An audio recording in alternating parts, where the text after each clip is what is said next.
नमस्कार, दूरदर्शन मध्य प्रदेश के विशेष कार्यक्रम में आप सभी का स्वागत है। मैं हूं आपके साथ सुनीता पटेल। जी हां, जैसा कि आप सभी जानते हैं कि इस विशेष कार्यक्रम में हम बात करते हैं किसी खास व्यक्तित्व पर और उनके कृतित्व और व्यक्तित्व पर आज भी हम चर्चा करेंगे। जैसा कि आप जानते हैं कि महर्षि स्वामी दयानंद सरस्वती, जिनको याद करके हम उन विचारों को याद करते हैं जिन्होंने न जाने कितनी कुरीतियों को इस समाज से, हमारे भारत से दूर किया, जिसमें हमारे भारत को एक नए आयाम तक पहुंचाने में नई दिशा भी दी है।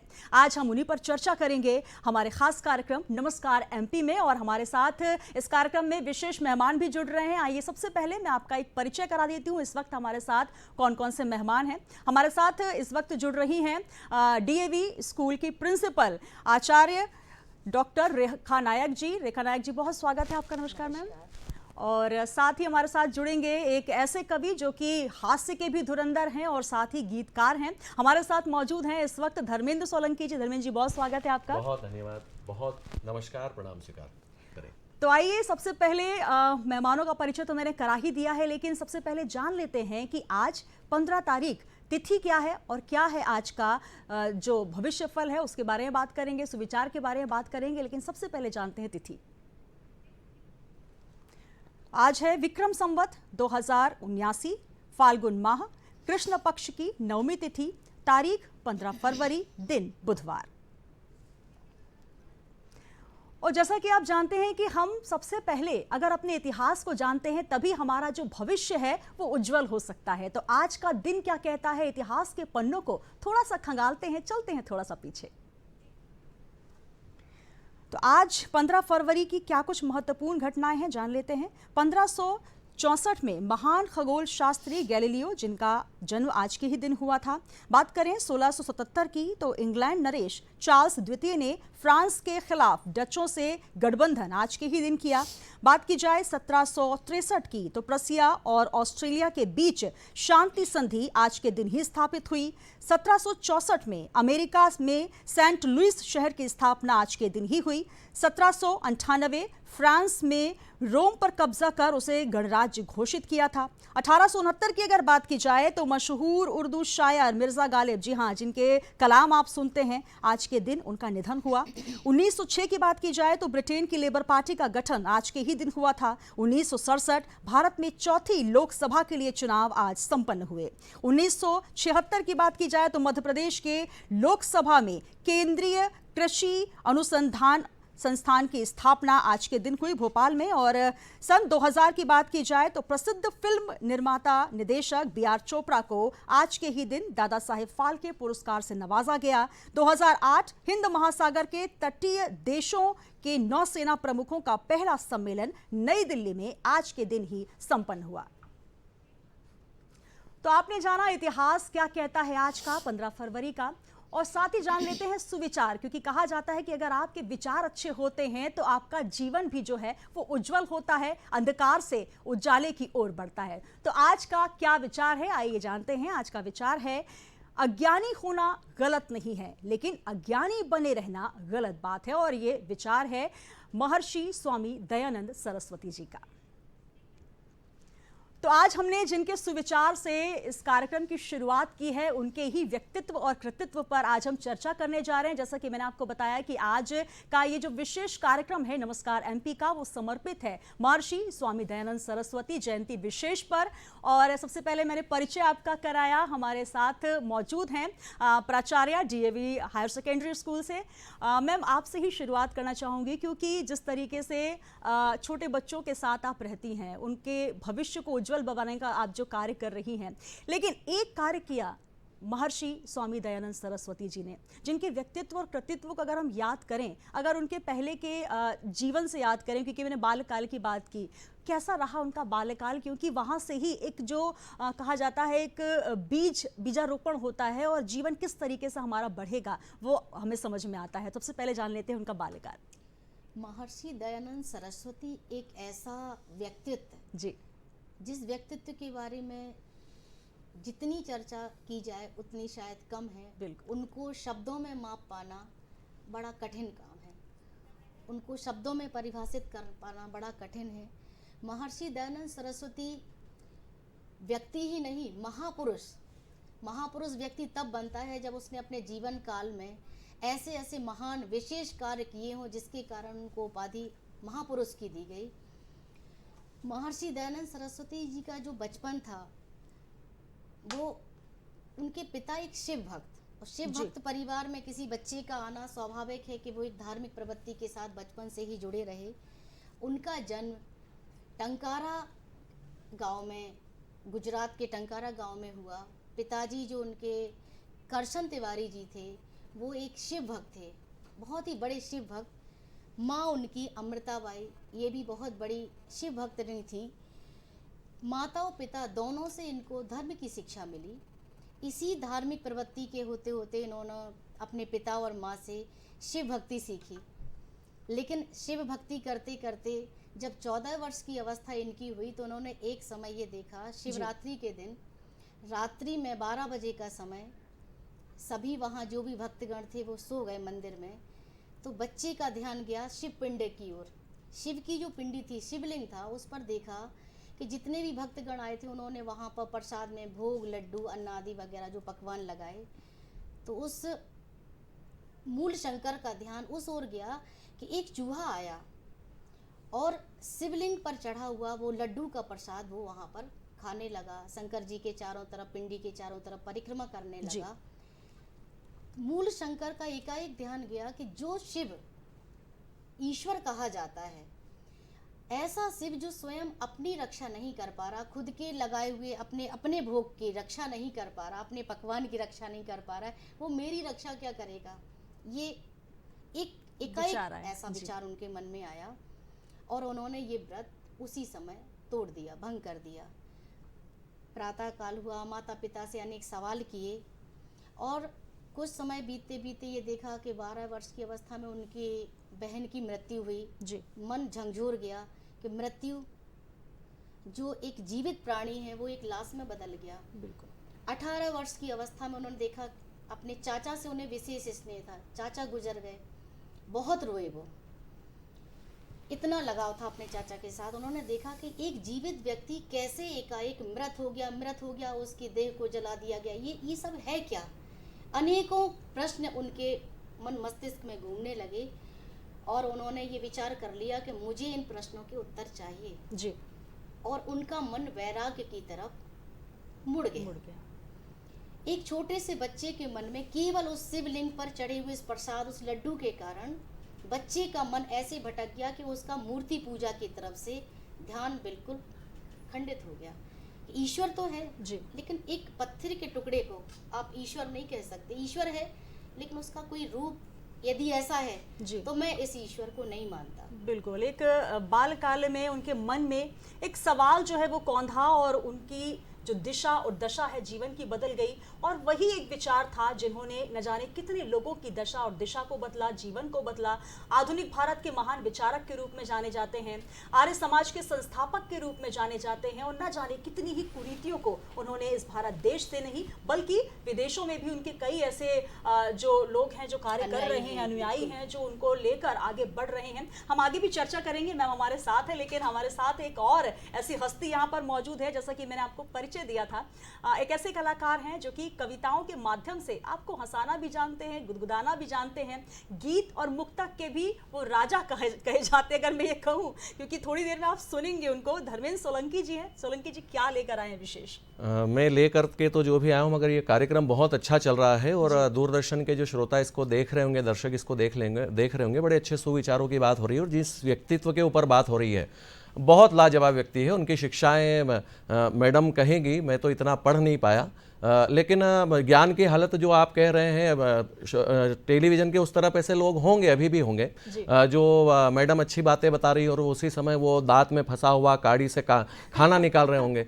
तो आप लोगों से अनुरोध है कि हमारे पास ज्ञान बहुत है, सुविचार बहुत है, शिक्षाएं बहुत है, उसके ऊपर ध्यान दीजिए। बहुत महत्वपूर्ण कार्यक्रम है। और चूंकि जैसे मैं आज हास्य कवि की भूमिका में हूं तो आपको चैतन्य कर दूं मैं कि टेलीविजन के सामने भी आप चैतन्य होकर के बैठिए। 2 पंक्तियां पढ़ता हूं कि कवियों की कविता जो सुनने को आए हो तो कवियों की कविता में ध्यान यूं लगाइए, थोड़ी देर कवि को ही प्रेमिका सामान कर मोबाइल पत्नी समान भूल जाइए।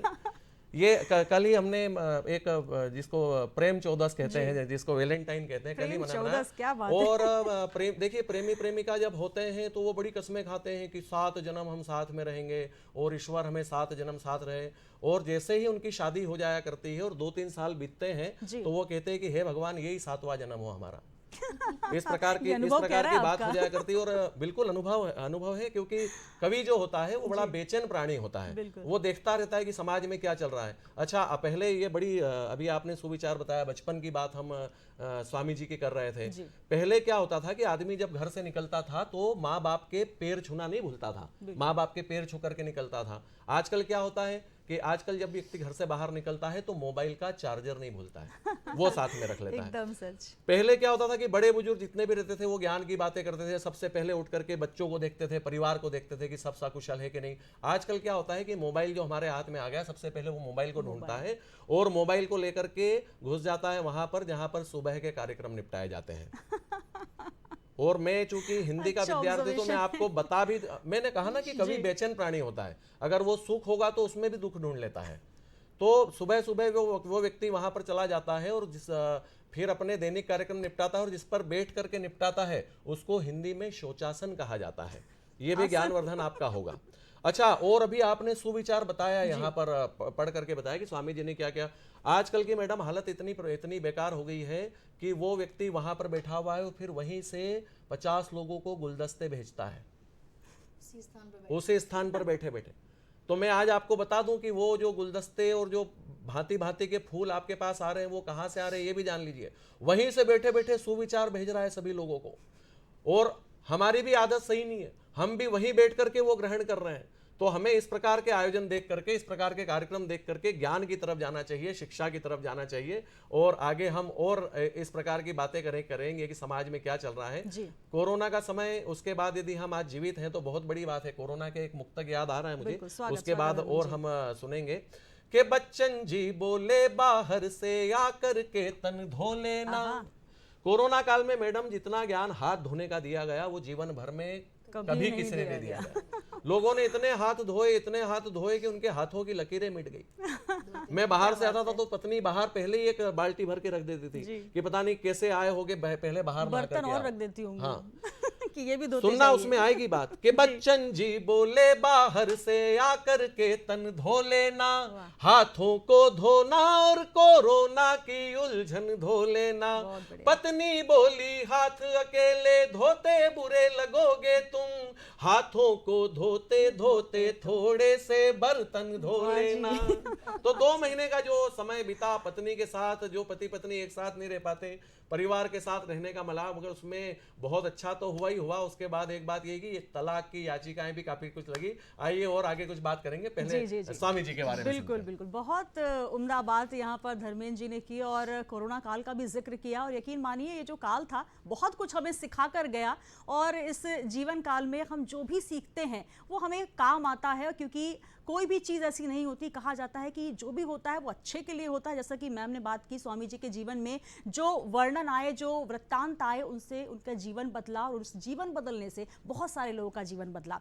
और इस विशेष कार्यक्रम की खास बात ये भी है, मैं आपको बताते चलूँ कि ये लाइव फोन इन कार्यक्रम है, इसलिए आप भी सीधे जुड़ सकते हैं। अगर आप कोई सवाल करना चाहते हैं महर्षि के जीवन से तो आइए मैं आपको बता देती हूँ फ़ोन नंबर 0755-266-0049, ये हमारा लैंडलाइन नंबर है, और आप कॉल कर सकते हैं 1800-233-0040 पर। तो जब भी आपके मन में सवाल आए आप तुरंत कॉल कर सकते हैं। आइए एक बार फिर रुक करते हैं, हमारे साथ रेखा मैम हैं, रेखा नायक मैम, जो कि प्राचार्य हैं और बहुत सारे बच्चों का जो भविष्य है वो सुगंधित और खुशबूदार बना रही है, क्योंकि कहा जाता है कि बच्चों का जो भविष्य है वही आगे चलकर वो देश के ऐसे लोग बनेंगे, ऐसे प्रणेता बनेंगे, ऐसे नेता बनेंगे जो कि हमारे भारत को गाइड करेंगे। और मैम हमें लगातार गाइड कर ही रही हैं। मैम, जिस तरीके से हमने बचपन की बात की, बाल्यकाल की बात की, कैसे उनका जीवन बदला एक घटना के माध्यम से कि हमें मूर्ति पूजन नहीं करना है, और इसको लेकर हमें आगे लोगों को भी अवेयर करना है, उनको जागरूक करना है। उनके व्यक्तित्व और कृतित्व की बात करते हैं, किस तरीके से, क्योंकि संभ्रांत परिवार में जन्म लेने के बाद एक सन्यासी हो जाना एक इस पथ पर चले जाना जो कि बहुत ही कठिन पथ माना जाता है, और कहीं ना कहीं बहुत सारी निंदाओं को झेलते हुए, क्योंकि उस समय का जो हम काल अगर देखें, निंदा झेलते हुए कुरीतियों से लोगों को बचाना, जहाँ पर महिलाएं हों, बच्चे हों, या फिर जिस तरीके के उस समय का माहौल था, उस माहौल को बदलना एक बहुत बड़ी क्रांति कही जाएगी, और क्रांतिकारी ही हम उनको कह सकते हैं। उस विषय में चर्चा करना चाहेंगे। मूल शंकर, जिनका बाद में नाम महर्षि दयानंद सरस्वती पड़ा, जी। जब उन्होंने ये देखा कि बहन का देहांत हो गया, चाचा भी गुजर गए, ये कैसा मानव शरीर, इस मानव शरीर का क्या अस्तित्व है, क्या ये मानव शरीर केवल इसलिए मिला है कि सुबह प्रातः काल उठे, सारे नित्य जो भी कर्म है वो सब किए, भोजन आदि किया, फिर शाम को सो गए, ईश्वर की प्रार्थना की, ये केवल ऐसे जीवन काटना, केवल क्या मनुष्य का यही एक कर्म रह गया? उनके मन में ये दो मृत्यु का जब ये देखा उन्होंने, तो उनका जीवन में बहुत बड़ी क्रांति आई और उन्होंने वैराग्य धारण करने का विचार किया। 22 वर्ष की अवस्था में उन्होंने अपना घर त्याग दिया और वो वैराग्य की ओर मुड़ गए। कुछ समय पश्चात चाणोद नदी के किनारे ज्वालापुरी एक सन्यासी से उनकी भेंट हुई।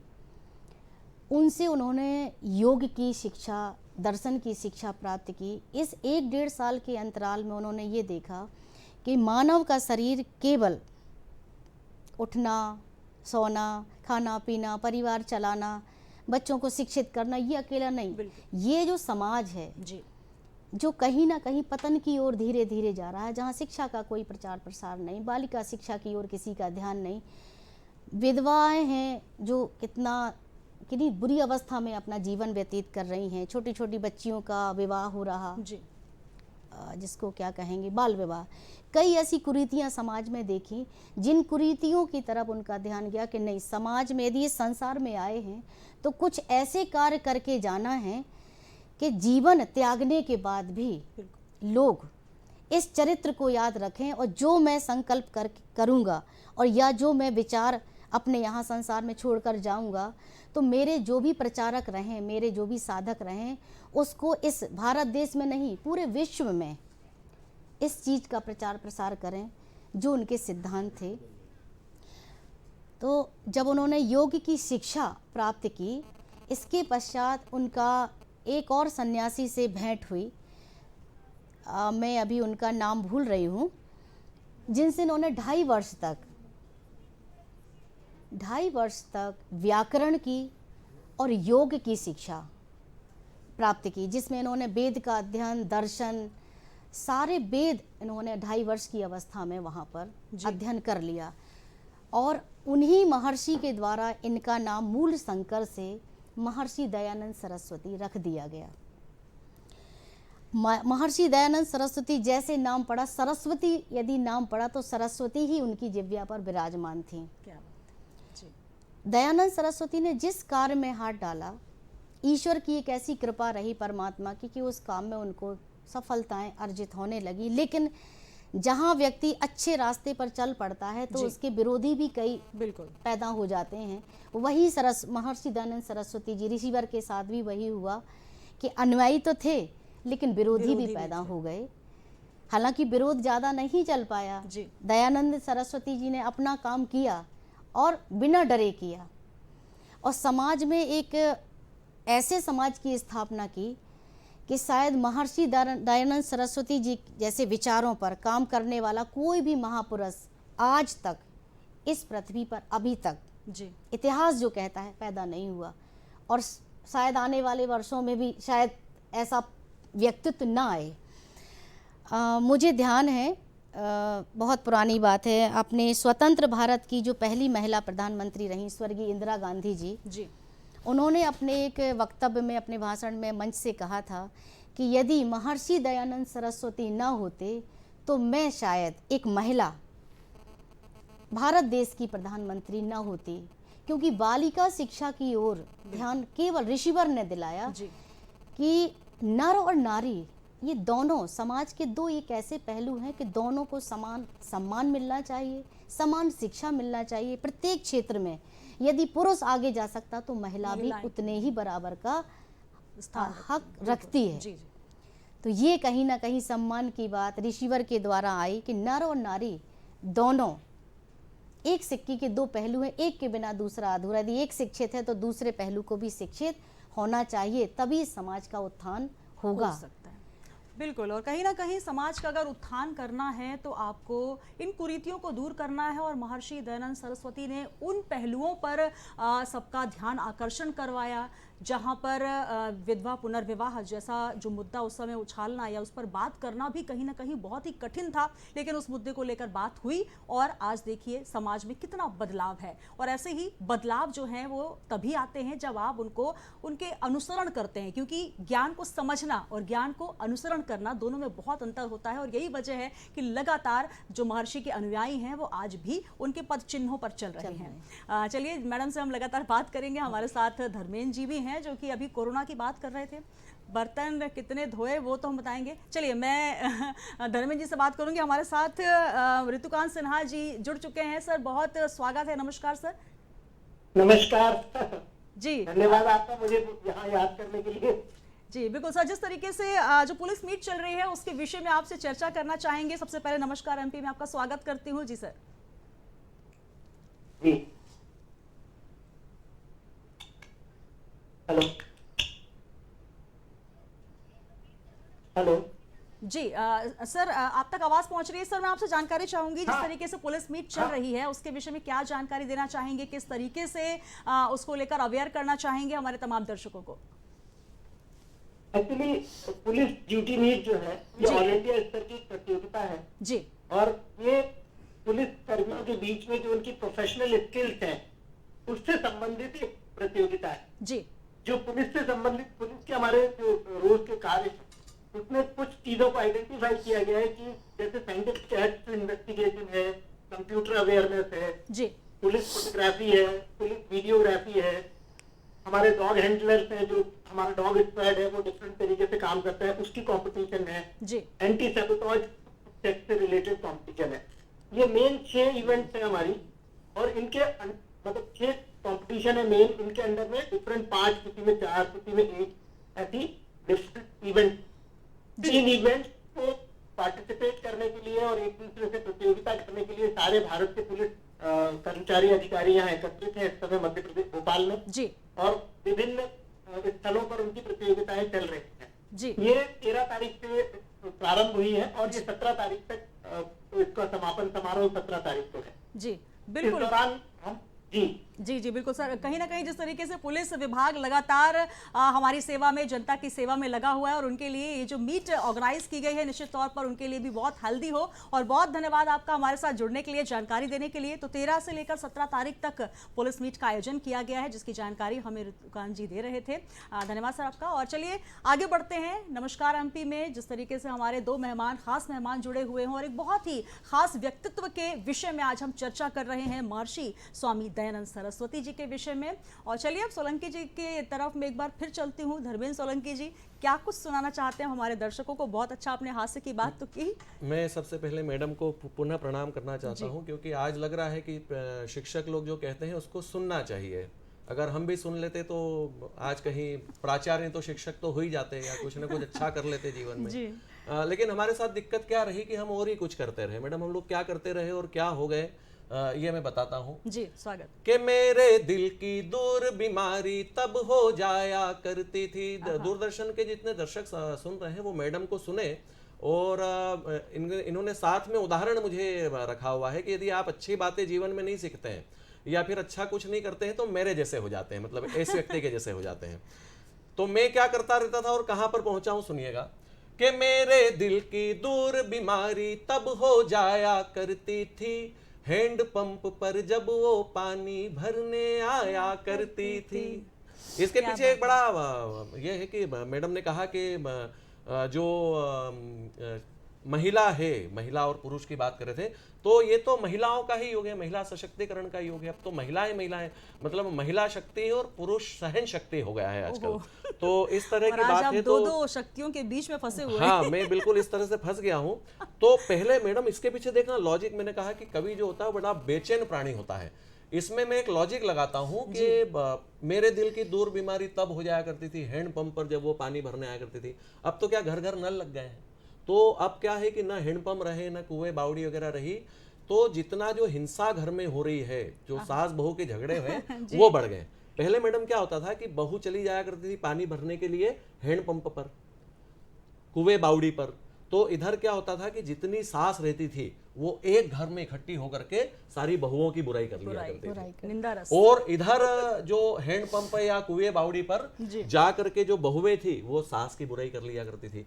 तो क्या होता था कि बहुओं ने जो मन की भड़ास इधर निकाल ली, जो सास है वो उसने मन की भड़ास इधर निकाल ली, तो क्या होता था कि घर में माथे नहीं फूटते थे, घर में झगड़े नहीं होते थे। तो ये जो आजकल घर घर में नल लग गए ना, इसका मैं प्रखर विरोधी हूँ, ये नहीं होना चाहिए। और इसलिए भी हूँ कि मुझ जैसे जो लोग रहते थे जो स्कूल से भाग भाग कर ऐसे शिक्षकों से पल्ला छोड़ा करके जा करके हैंडपंप पर खड़े हो जाया करते थे, तो उनके मन की बात नहीं हो पाई थी। इस मुक्तक को पूरा करता हूँ मैं कि मेरे दिल की दूर बीमारी तब हो जाया करती थी हैंड पंप पर जब वो पानी भरने आया करती थी। मेरे सारे यार सिर्फ इस बात से जलते रहते थे, सर पर रखने घड़ा मुझे आवाज लगाया करती थी, सर पर रखने घड़ा मुझे आवाज लगाया कर। तो इस प्रकार का जो मेरे तरह लोग जो समय पास कर रहे हैं, जो युवा लोग समय काट रहे हैं, वो कृपया ऐसी गलती ना करें। जो मैडम बता रही हैं उसके अनुसार अपना जीवन यापन करें, ताकि आप भी जाकर के आगे चल करके कहीं इसी प्रकार प्राचार्य के रूप में दयानंद जी पर कह रहे हो। बिल्कुल, तो लगातार कविताएं भी हम आप तक पहुंचा रहे हैं और स्वामी दयानंद सरस्वती जी के व्यक्तित्व और कृतित्व पर भी चर्चा कर रहे हैं। जिस तरीके से हम बात कर रहे हैं कि कैसे आपको जीवन में अगर कोई ऐसा क्षण आता है, एक पल आता है जो कि आपके जीवन को बदल सकता है, उस पल को समझना बहुत ज़रूरी है और उसके लिए आपको ज्ञान की आवश्यकता है। और ज्ञान कैसे मिलेगा? ज्ञान के लिए हमारे साथ प्राचार्य महोदया मौजूद हैं और हम और भी चर्चा करेंगे। हमारे साथ चलिए मैम का मैं रुक करूं, इससे पहले एक सवाल मैं लेना चाहूंगी। हमारे साथ दीपक जैन जी हमारे संवाददाता जुड़ चुके हैं दूरदर्शन मध्य प्रदेश के। दीपक जी, आप तक आवाज पहुंच रही है? चलिए, दीपक जी हमारे साथ जुड़ चुके हैं, इंदौर से G20 की कवरेज पर हैं। दीपक जी, लगातार जो बैठकों का दौर चल रहा है G20 को लेकर, उसको लेकर क्या कुछ जानकारी इस वक्त?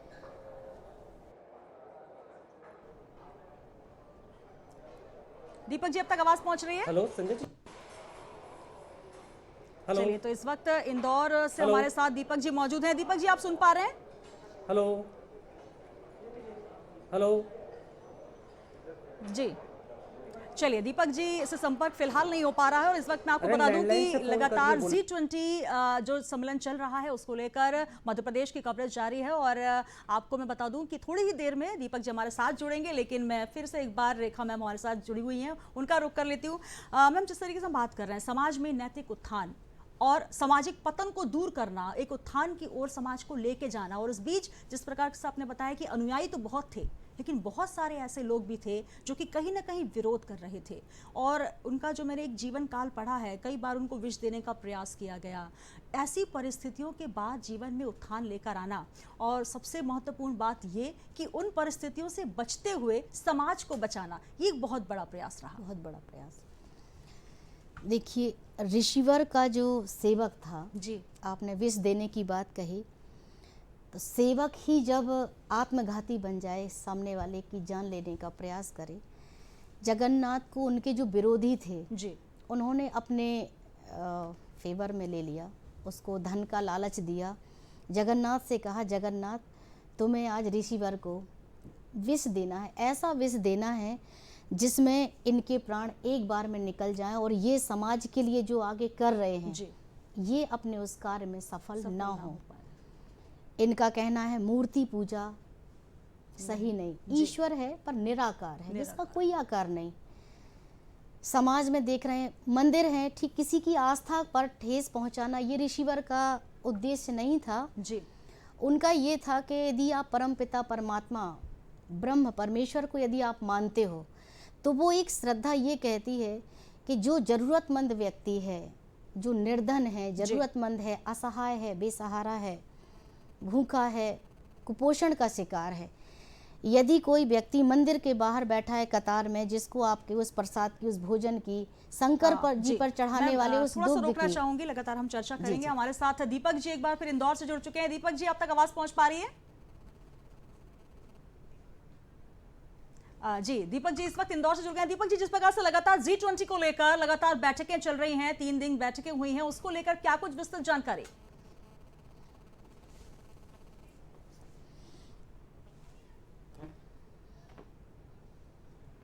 दिन है इसका। विशेष तौर पर अगर पूरे G20 की बात की जाए तो जिस तरीके से पहले दिन जब मुख्यमंत्री शिवराज सिंह चौहान ने इसकी उद्घाटन किया तो बहुत सारे विषय थे जिन पर यहाँ पर चर्चा हुई, अलग अलग सत्र हुए, अलग अलग सत्रों में बहुत सारे विषयों पर चर्चा हुई, जिनमें विशेष तौर पर अगर हम देखें तो सबसे महत्वपूर्ण होता है कि किस तरीके से जलवायु परिवर्तन हो रहा है और उसको लेकर कृषि को किस तरीके से बदलाव की जरूरत है। दूसरी चीज आती है कि किस तरीके से कृषि को और बढ़ाया जाए, विशेष तौर पर जो मिलेट्स को लेकर, चूंकि हम इस वर्ष इंटरनेशनल ईयर ऑफ मिलेट्स मना रहे हैं 2023 को, तो मिलेट्स को किस तरीके से और बढ़ाया जाए, मोटे अनाज से पोषण किस तरीके से बढ़ावा उसको मिले, इन सब चीज़ों पर यहाँ पर चर्चा हुई।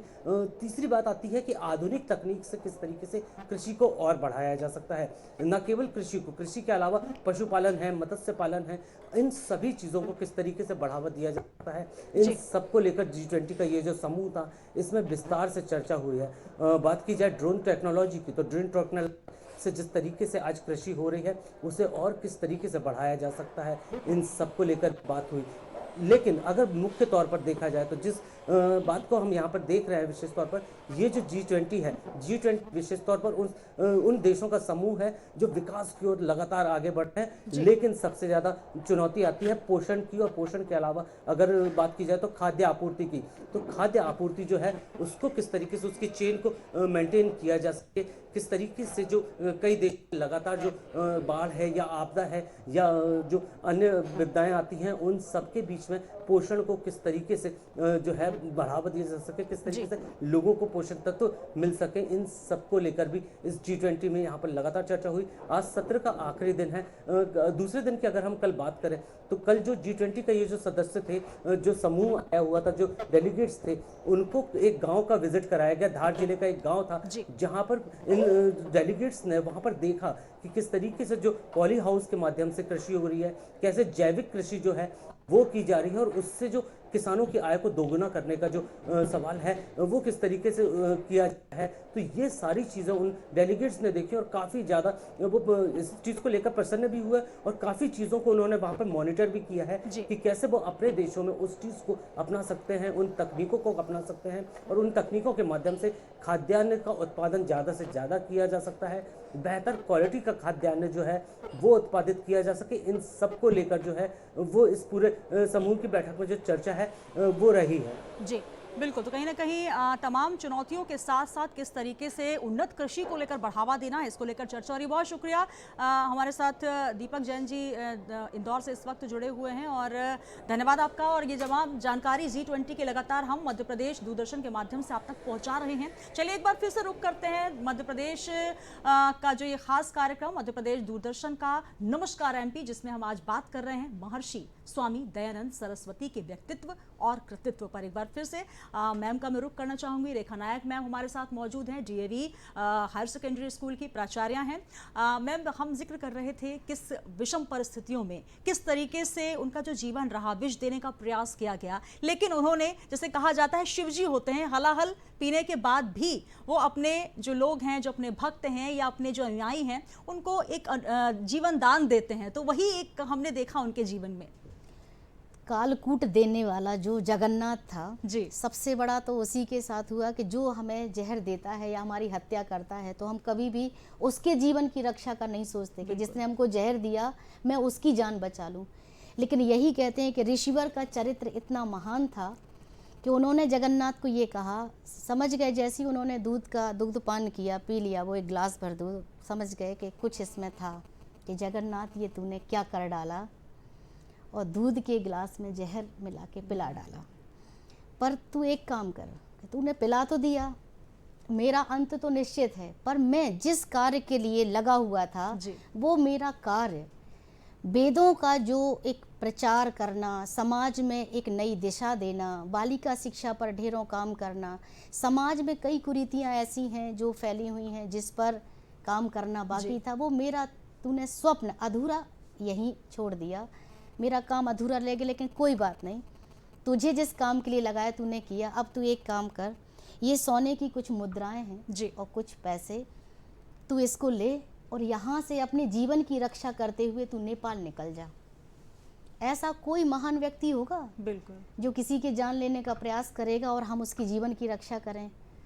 तो यही एक शिव शंकर भगवान की तरह, ईश्वर परम पिता परमेश्वर की तरह उस जगन्नाथ के जीवन की रक्षा की चरणों में गिर गया जगन्नाथ कि ये मैंने क्या किया। ऐसे बड़े ऋषिवर, ऐसे दयानंद का मैंने कैसे प्राण लेने का ये मैंने किया। प्रयास जी, कर बिल्कुल, डाला। एक कुत्सित प्रयास जो कि लेकिन उसको बार बार कहा ऋषि दयानंद के तू चला जा, यदि मेरे अनुयायियों को या मेरे भक्तों को पता चल गया बेटा तो तेरी बोटी बोटी नोच डालेंगे, तेरा भी परिवार है। उसने वो मुद्राएं वो ली, वहाँ से निकला।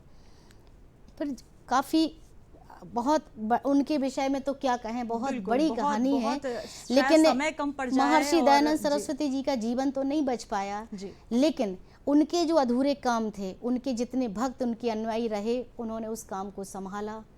अपने समाज, अपने देश और पूरे विश्व में आर्य समाज की ये वेदों की ओर लौटो, हम आर्य हैं। आर्य मतलब श्रेष्ठ। श्रेष्ठ। एक श्रेष्ठ मनुष्य वो है जो एक सही संस्कृति को नैतिकता के साथ आगे बढ़ता है समाज में। लेकिन हमारा जो समाज है वो आगे कम बढ़ रहा, पतन की ओर ज़्यादा जा रहा। जिस पतन का सबसे बड़ा उदाहरण है आपका ये मोबाइल, जिस विषय पे अभी सर जी। बहुत गंभीर चर्चा कर चुके हैं कि आज की ये जो पीढ़ी है आपकी, वो न शिक्षा से जुड़ रही है न पुस्तकों से जुड़ रही है। जहाँ स्वाध्याय में बच्चे पहले घंटों घंटों समय बिता दिया करते थे, आज वो घंटों का समय आपका ये एक जो विष, जहरीला विष है आपका मोबाइल, सोशल मीडिया, जी। इस तरफ मुड़ गए हैं बच्चे। तो कहीं ना कहीं उनके संस्कारों का, उनकी नैतिकता का एक पतन हो रहा, और शरीर का भी बौद्धिक विकास, आँखों का कह ले अंधापन, बहुत सारी चीज़ें इससे पैदा हो रही हैं। लेकिन ऋषिवर ने आर्य समाज की स्थापना 1875 में की। इनके सिद्धांतों पर इनके अनुयायी चल पड़े। ध्वज पताका अपने देश में विदेश में सभी जगह फहराना शुरू हो गई। विद्वान एक से एक हो गए आपके समाज में। जी। बड़े बड़े मंच पर आयोजन होने लगे। आर्य समाज के जो सिद्धांत हैं, महर्षि दयानंद सरस्वती के जो विचार हैं समाज को लेके, उस पर चर्चाएं होने लगी। समाज गठन, बहुत सारे संगठन पैदा हो गए। बिल्कुल। इस पर काम भी शुरू हुए। सबसे बड़ा काम हुआ था बालिका शिक्षा पर, जिसमें आज देखेंगे आप वर्तमान में आधुनिकता का समय देखें यदि अभी का, तो आप देखोगे ऐसा कोई क्षेत्र नहीं है जिसमें आपकी महिलाएं किसी भी काम में आगे ना हो। पुरुषों से कहीं ज्यादा महिलाओं का योगदान है। बिल्कुल, और चाहे ये वो कि योगदान कहीं ना कहीं ट्रेन महर्षि चलाने का ये- हो, चाहे जी। आपका एरोप्लेन उड़ाने का हो, किसी भी क्षेत्र में आप देख लीजिए महिला हर जगह, चिकित्सा के क्षेत्र में। जी, और ये ये हमारा कहीं ना सौभाग्य कहीं कि आज हम आपको भी यहाँ ऋषिवर पर का ही देन है। सुन पा रहे हैं। तो ये वाकई महर्षि जी ने जो एक सपना देखा था, एक कहीं ना कहीं समाज को परिवर्तित करने का एक ख्वाब देखा था, अब आर्य समाज के वो तमाम अनुयायी उनको पूरा कर रहे हैं। और इस कार्यक्रम के माध्यम से महर्षि के जो जीवन में क्या कुछ उन्होंने परिवर्तन अपने देखे और लोगों के जीवन में परिवर्तित किए, आप सभी वो समझ पा रहे होंगे। चलिए मैम से हम बात करेंगे, कुछ और बहुत सारी चर्चाएं हैं, लेकिन अब रुक कर लेते हैं। हमारे साथ धर्मेंद्र जी मौजूद हैं जो कि लगातार आपको हंसा भी रहे हैं अपनी कविताओं के माध्यम से, और साथ ही गीतकार भी बहुत अच्छे हैं। तो सुन लेते हैं कोई गीत अगर बहुत अच्छा हमारे बीच लेकर आए हैं धर्मेंद्र सोलंकी जी। दीपक जी से बात चल रही थी तो G20 के बारे में बहुत बातें कर रहे थे। मैं मुझे G20 में ज़्यादा दिलचस्पी नहीं रही, पीछे खाना चल रहा था। ओह। और कुछ लोग चाय कॉफी पी रहे थे। क्या कवियों की आदत रहती है कि काम की चीज के ऊपर की ध्यान चीज़। रखते हैं।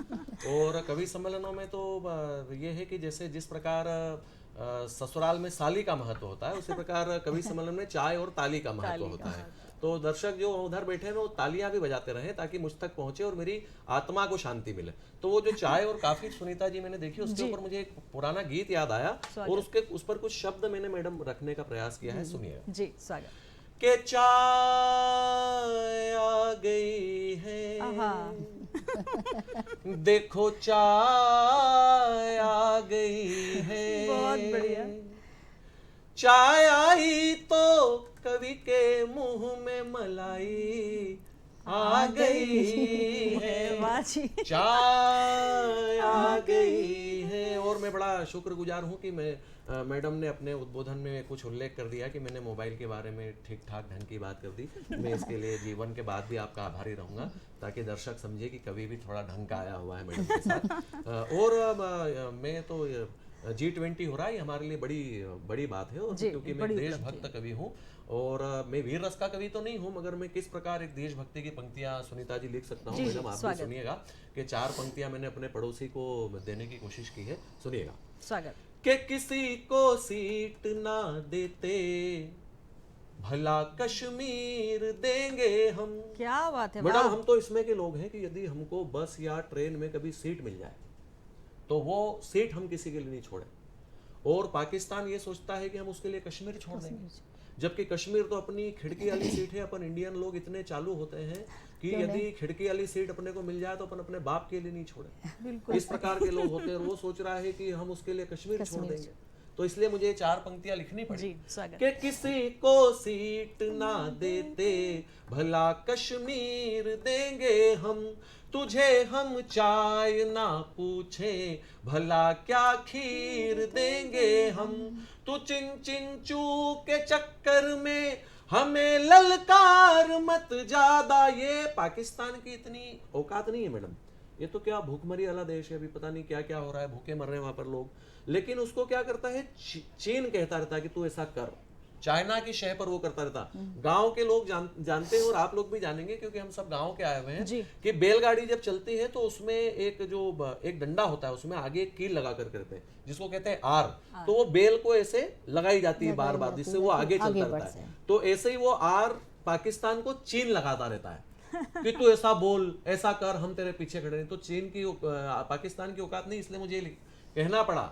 तो चिन चिन चू के चक्कर में हमें ललकार मत ज्यादा, तेरे घर में घुसेंगे और तुझको चीर देंगे हम। क्या बात है, तेरे घर में घुसेंगे। और मैडम आप ताली बजा सकते हैं और मेरा हौसला अफजाई कर सकते हैं कि हाँ ठीक है, उनकी बात है क्या। और 4 पंक्तियां और पढ़ता हूँ, क्योंकि मैं तो मोहब्बत का, जैसे गीत की बात करी थी मैडम, मोहब्बत प्रेम का छोटा सा कवि हूँ, शायर। ये आज कविता के कारण मैं आपके साथ बैठने की हिम्मत कर पा रहा हूँ। तो एक मुक्तक और सुनाता हूँ, सुनीता जी सुनिएगा।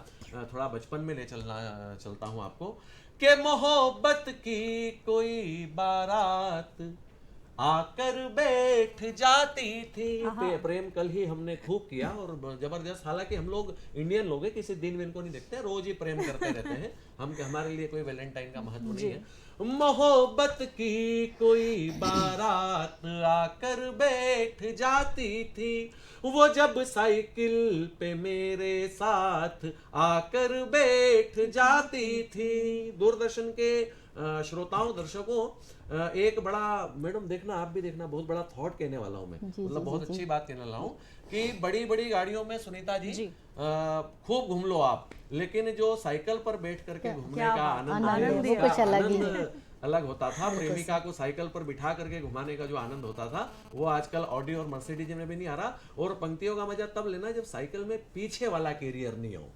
मोहब्बत की कोई बारात आकर बैठ जाती थी, वो जब साइकिल पे मेरे साथ आकर बैठ जाती थी। सुनो हम शाम को छत पर कभी जब बात करते थे, सुनो हम शाम को छत पर कभी जब बात करते थे, लिए सब चांद तारे रात आकर बैठ जाती थी, लिए सब चांद तारे रात आकर बैठ जाती थी। और जो चर्चा चल रही है, ज्ञान की चर्चा चल रही है, 2 पंक्तियां और कहना चाहूंगा मैडम। स्वागत।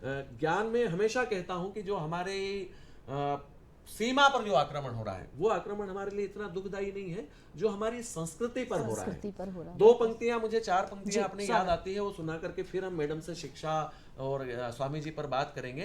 कि कहीं शीला की बातें हैं, कहीं मुन्नी चली आई। ये क्यों चली आई? क्योंकि हम स्वामी जी जैसे जो व्यक्तित्व हैं या जो हमारे महापुरुष हैं उनसे हम कहीं ना कहीं कट गए हैं, दूर हो गए हैं। और ये सारी उस पाश्चात्य संस्कृति का प्रभाव है कि इस प्रकार की चीजें हमारे बीच में आ रही हैं। कहीं शीला की बातें हैं, कहीं मुन्नी चली आई, इशारे से करे हमको जलेबी सी कोई बाई। सुनो यारों शहीदों में उधर बातें चली होगी, कि इनके वास्ते तो यार तब फांसी नहीं खाई, क्या बात कि है, वाह, वाह। इनके वास्ते तो हमारे महापुरुषों पर बात करना बहुत आवश्यक है। हम पुनः मैं सुनीता जी से अनुरोध करता हूं कि पुनः हमें ज्ञान के गंगा की तरफ ले चले मैडम। बिल्कुल, और कहीं ना कहीं कविताएं भी वो माध्यम होती हैं जो कि जिनके माध्यम से आप समाज में क्या कुछ घटित हो रहा है वो आप अपने शब्दों में पिरो कर किस तरीके से पेश कर सकते हैं। और यकीनन धर्मेंद्र सोलंकी जी ने उन शब्दों को पिरोया और आप तक पहुंचाया, और मुझे लगता है कि आप कैमरे के उस पार तालियां जरूर बजा रहे होंगे। चलिए एक बार फिर से हम रुक करते हैं। हमारे साथ मैडम बैठी हुई है रेखा नायक जी, जो कि प्राचार्य हैं और आर्य समाज के जो संस्थापक महर्षि स्वामी दयानंद सरस्वती, जिनकी आज हम चर्चा कर रहे हैं, क्योंकि चर्चा इसलिए आवश्यक है कि अगर हमारे जीवन में परिवर्तन हमें चाहिए तो हमें महापुरुषों की जीवनी का मंथन चिंतन करते रहना बेहद आवश्यक है।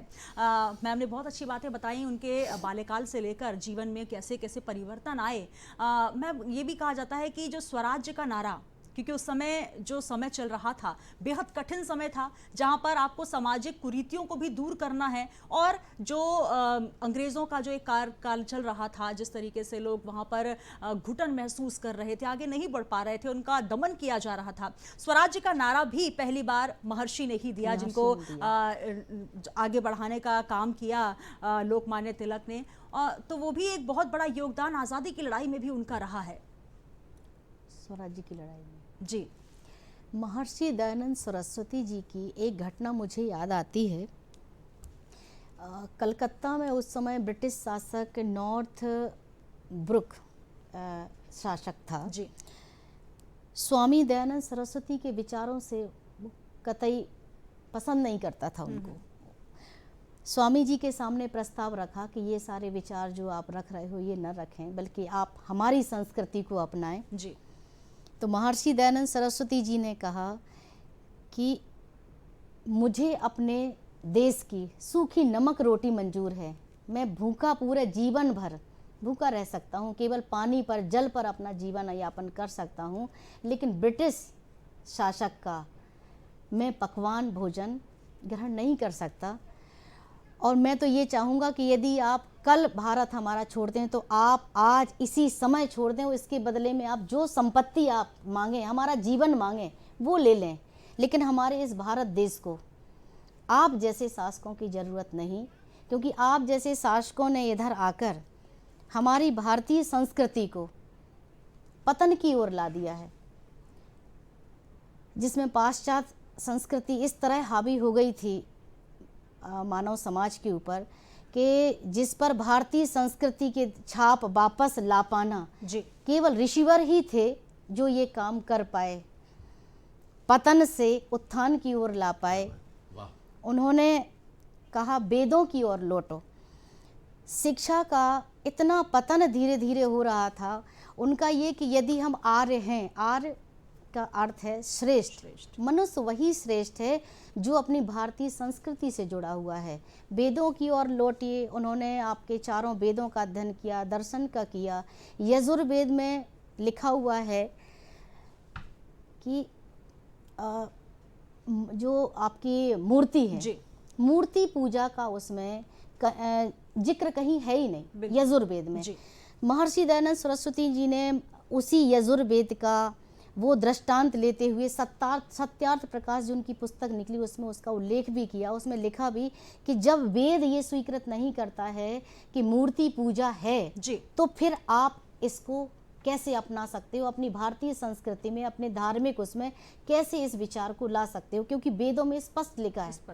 जी। लेकिन फिर भी आज इतना अंधविश्वास है कि मंदिरों में चले जाइए आप, हजारों लीटर दूध आप शिव पिंडी पर चढ़ा देंगे। बाहर बैठे हुए मंदिरों के बाहर जो भूखे गरीब बच्चे हैं, कुपोषित बच्चे हैं, उनको उस भोजन की, उस दुग्ध की ज़रूरत है। उस जरूरतमंद को न देके आप उस शिव पिंडी पर, शिवरात्रि अभी आने वाली है 2-3 दिन बाद, 18 तारीख की है जी अभी आप देखिएगा, एक ऐसी धर्म की गंगा बहेगी जिसमें हजारों नहीं लाखों आपके धर्म प्रेमी जी उस शिव पिंडी पर हजारों नहीं लाखों लीटर दूध बहा बिल्कुल, देंगे, और बिल्कुल, जो धर्म के नालियों नाम के पर, जी। माध्यम से बह जाएगा, किसी व्यर्थ जाएगा। लेकिन बताइए उस दुग्ध की, उस पकवान की, उस भोजन की सबसे ज्यादा जरूरत किसको है? तो ऋषिवर ने यही कहा कि जिस व्यक्ति को जिस वस्तु की आवश्यकता है हम उस तक वो वस्तु पहुंचाएं, जरूरतमंद तक। ये ईश्वर की परम सेवा बिल्कुल, नेक लगातार। काम के और साथ। आर्य समाज का जो एक सिद्धांत। मिशन है, एक सिद्धांत जिसे कहा जाए, वेदों की ओर लौटना है आपको, और जो भी कुरीतियां हैं, जो कि धर्मांध जो लोग हो चुके हैं, उनको किस तरीके से अपनी संस्कृति की ओर लौटाना, ये एक बहुत बड़ा प्रयास उन्होंने किया। और बहुत अच्छे से मैडम समझा भी रही हैं कि कैसे स्वामी जी का जो जीवन रहा है वो समर्पित रहा है कि जीवन को पतन से उत्थान की ओर कैसे लेकर जाया जाए। आगे भी हम चर्चा करेंगे, लेकिन हमारे साथ जैसा कि आप सुन ही रहे हैं और आप इंतजार भी कर रहे होंगे कि अब कौन सा हमारे बीच गीत, गजल, मुक्तक या हाथ से लेकर धर्मेंद्र सोलंकी जी आए हैं। जी सोलंकी जी। बिल्कुल मैडम ने सही बात कही कि हमें ध्यान रखना चाहिए, लेकिन मानव की प्रवृत्ति ये होती है कि सब भूल जाता है वो। कोरोना का समय में मैं बात कर रहा था कि कोरोना के समय हुआ, उसके बाद उस समय जो विभीषिका हुई वो हम पूरा भूल गए और वापस अपने कार्यों में लिप्त हो गए। और उसका एक छंद है, मैं सुनाना चाहता हूँ मैडम, सुनिए। कि कोरोना का काल कटा देश में तो झटपट दूल्हे दुल्हनों की कोरी मांग भरने लगे। ये हम तुरंत देखने लग गए कि तुरंत इन्हें के कोरोना से पहले मैडम क्या होता था कि पत्रिकाएं मिलाई जाती थी। अब उसके बाद कोरोना के बाद दूल्हा दुल्हन की इम्यूनिटी मिलाई जाती है कि दोनों की इम्यूनिटी कितनी है। अच्छा, और कोरोना के समय में तो इतना गजब का काम हो गया मैडम कि उसका भी उत्सव मनाया अपन लोगों ने। और खासकर तो मैं आप लोगों को प्रणाम करना चाहता हूं कि आपने मास्क भी पहने तो वो भी मैचिंग के पहने। महिलाओं ने साड़ी से मैचिंग किया उसको कि मैचिंग होना चाहिए जी। उसमें पूरी दुनिया ये देख रही थी कोरोना के मास्क में कि वो 2 लेयर का होना चाहिए, 3 लेयर का होना चाहिए। अपने यहाँ पर जो महिलाएं थी वो देख रहे थे कि ये पारदर्शी है कि नहीं। पारदर्शी इसलिए कि अगर लिपस्टिक हम लगाएं तो वो दिखना चाहिए। तो हमने मास्क का भी उत्सव मनाया, कोरोना का भी उत्सव मनाया। बिल्कुल, तो कोरोना का काल कटा देश में तो झटपट दूल्हे दुल्हनों की कोरी मांग भरने लगे। बड़े बड़े नेता वोट मांगने को छोटे छोटे वोटरों के पांव सर पर धरने लगे। वहां का वैलेंटाइन मनाने यहाँ के युवा एक दूसरे पे झर झर झरने लगे। वहां वाले यूक्रेन रूस भूल वैलेंटाइन एक दूसरे से घोर युद्ध करने लगे। मानव जाति का विनाश जो प्रकृति कर रही थी वो मानव ने तुरंत उसके जाते से हाथ में ले लिया। ये बड़ी विभीषिका है। अच्छा, उसका रूस और यूक्रेन के युद्ध का बड़ा प्रभाव हुआ, चीजें महंगी हो गई। मैं एक बार मैडम आलू खरीद रहा था तो मैंने उसको बोला, मैंने कहा क्या भाव दिए आलू? तो वो बोले कि 20 रुपए किलो दिए। मैंने कहा यार अभी तो कल तो 1 सप्ताह पहले या 4 दिन पहले तो तू 15 रुपए किलो दे रहा था। बोले नहीं भाई साहब वो भाव बढ़ गए। मैंने कहा क्यों बढ़ गए? तो बोले वो रूस और यूक्रेन का युद्ध छिड़ गया ना तो आलू के रेट बढ़ गए। मैंने कहा भाई रूस और यूक्रेन से आलू का क्या महत्व है? वो तो अपने यही हो रहा है, ज्यादा नहीं हो रहा। तो इस प्रकार से आदमी यहाँ का इस प्रकार से चालू हो जाता है। एक मुक्तक सुनाना चाहता हूँ मैडम, क्योंकि महिला शक्ति की आप बात कर रही हैं और मैं यहाँ आ तो गया हूँ और जाना मेरे को घर है। तो क्या है कि घर जाकर के पत्नी को मुंह तो दिखाना पड़ेगा कि मैं आया हूँ। तो वो कहेगी कि वहां पर जाकर के 17 बकवास तो कर ली लेकिन मेरे लिए कुछ नहीं सुनाया। तो मैं पत्नी के लिए मुक्तक सुनाना चाहता हूँ, आप भी उसका आनंद लीजिएगा। और जो लोग लेटायमान होकर के इसको कार्यक्रम को देख रहे हैं उनको भी अनुरोध है कि कृपया बिल्कुल सचेत होकर के इस मुक्तक को सुनिए। बड़े काम का मुक्तक है, सुनिएगा। संध्या जी सुनिए। स्वागत। वो मेरे शर्ट के टूटे बटन को टाकने वाली। ये मैडम बड़ा दाम्पत्य जीवन का बड़ा माधुर्य है। इस प्रकार का दृश्य यानी कि कई बार ये जब मुक्तक में पढ़ता हूँ तो लोग याद करते हैं और उनको उस मीठी सी जो तीखापन रहता था कि कई बार व्यक्ति की नई नई शादी होती है तो वो कई बार इस चक्कर में इस चक्कर में क्या कई बार वो अपने बटन तोड़ लिया करता है कि फिर वो उधर से सुई धागा लेकर के आएगी, फिर बटन टाकेगी। और कई बार ये होता है कि फिर वो बटन टाकते टाकते सुई चुभा दिया करती है। तो वो अगर सुई कभी चुभी हो तो उस मीठी सी चुभन को याद करना। वो मेरे शर्ट के टूटे बटन को टाकने वाली, वो छलनी से मेरी छत पर मुझे ही ताकने वाली, मेरे बटुए से कुछ पैसे उड़ा करके मुकर जाती, मेरे बटुए से कुछ पैसे उड़ा करके मुकर जाती, सुनो वो धूप में पल्लू से मुझको ढाकने वाली, सुनो वो धूप में पल्लू। तो इस प्रकार से मैं पत्नी को यह समर्पित करता हूं ताकि जा करके मैं कुछ करके आया हूं, ये उन्हें भी कह सकूं। सुनीता जी जी बिल्कुल, तो पत्नी धर्म भी यहाँ पर निभाते नजर आ रहे हैं धर्मेंद्र सोलंकी जी, क्योंकि वाकई भाभी जी जो है इस वक्त देख भी रही होंगी और उनको समर्पित किया उन्होंने। तो चलिए, आज नमस्कार एमपी में बहुत ही खास विषय पर हमने चर्चा की। महर्षि स्वामी दयानंद सरस्वती के जीवन पर किस तरीके से प्रकाश डाला रेखा मैम ने, जो कि प्राचार्य हैं। मैम, बहुत धन्यवाद आपका हमारे इस कार्यक्रम में शामिल होने के लिए, और साथ ही बहुत बहुत धन्यवाद आपका धर्मेंद्र सोलंकी जी। हंसाया, गुदगुदाया, गीत भी सुनाए, मुक्तक भी सुनाए, और वाकई यकीनन आपको भी मजा आया होगा, और मजा आया है तो हमें जरूर सूचित कीजिएगा। हमारे इस विशेष कार्यक्रम नमस्कार एमपी में आज के लिए इतना ही। दीजिए इजाजत, बने रहिए हमारे नमस्कार एमपी के साथ साथ, और साथ ही दूरदर्शन मध्य प्रदेश के साथ। नमस्कार। नमस्कार।